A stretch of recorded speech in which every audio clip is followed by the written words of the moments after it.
Bom, antes de entrar aqui nas definições e na implementação, eu vou tratar de forma breve e sumária aqui um pouco sobre como as IFRS nasceram. Bom, as IFRS elas surgiram da necessidade das informações contábeis acompanhar a globalização, que é a grande mola propulsora das mudanças e das diversas ciências, e não seria diferente com a contabilidade. Ela surgiu com o propósito de trazer credibilidade e transparência às informações financeiras, de modo que permitisse que os investidores pudessem tomar decisões ou investir em uma empresa mesmo que ela estivesse do outro lado do mundo.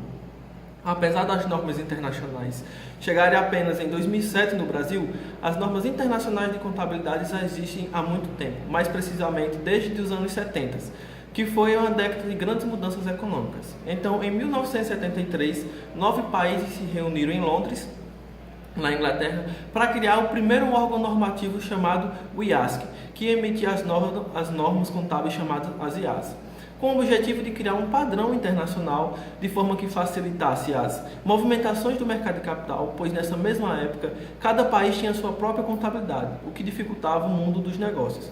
Dentre essas normas, a mais famosa e a mais robusta era a US GAAP, que era tão relevante que foi nela baseada a famosa Lei 6.404 de 76. Então, até a década de 90, a IASC era o único órgão normativo, pois ainda tinha um pouco engajamento dos países. Então, em 1989, com a queda do Muro de Berlim e o comunismo na Europa, causa uma grande revolução econômica em toda a União Europeia. Os países tentaram ingressar no mercado de capital e aí surge nos anos 2000 a proposta surpresa da União Europeia ao IASC, que todos os países da União Europeia viriam aderir às normas internacionais de contabilidade até o ano de 2005, o que fez com que a IASB ganhasse relevância e passasse a se chamar a IASB, que iria vir a emitir as IFRS. Olá pessoal, vamos falar agora sobre a adoção da IFRS no Brasil.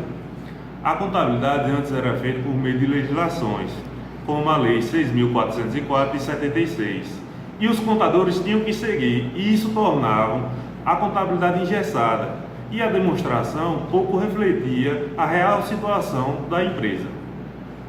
Isso perdurou de 76 a 2007, quando o Brasil iniciou seu processo de adoção à convergência das normas internacionais da contabilidade através da Lei 11.638 de 2007.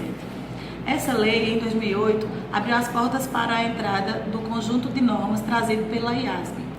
A primeira fase dessa adoção foi parcial em 2008. Apenas em 2010 houve a adoção plena. Para a realidade brasileira, as IFRS são adotadas pelo Comitê de Pronunciamentos Contábeis, que traduz e analisa as normas, publica as orientações de interpretações como pronunciamentos técnicos, as conhecidas como CPCs. Essas normas têm por objetivo padronizar as políticas e procedimentos contábeis existentes entre os países, otimizando a estrutura conceitual e promovendo o mesmo entendimento das demonstrações financeiras. Padronizar as nossas demonstrações contábeis e trazer também informações mais confiáveis, tem como objetivo geral estabelecer um consenso internacional, e a sua terminologia torna as transferências de conhecimento e a interpretação mais confiável, compreensível e segura para os usuários da informação.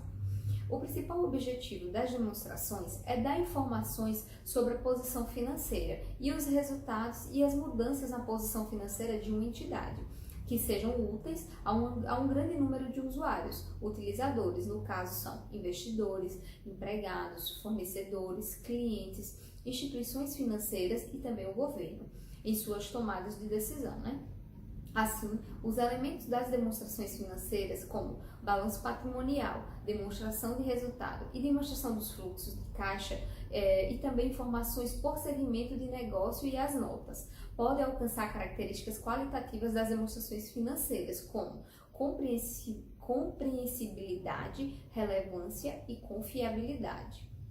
Espera-se que com a adoção, a adaptação e a harmonização do IFRS tenha-se um aumento na comparabilidade e na qualidade das demonstrações financeiras e, como consequência, um impacto positivo para a capacidade de previsão dos analistas.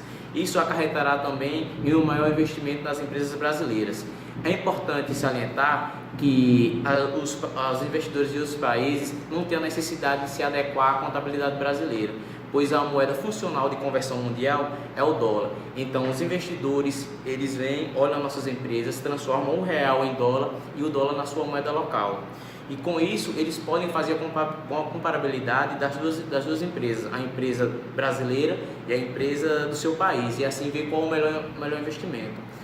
E é também bom empresas de pequeno e médio porte se adequar ao IFRS, pois elas começaram a ser bem mais vistas no mercado de trabalho, já que isso não é obrigatório. Então, uma empresa que é de pequeno e médio porte que se adequa a isso, o investidor já olha ela com outros olhares, porque não é uma coisa obrigatória, mas ela já está se adequando à norma internacional.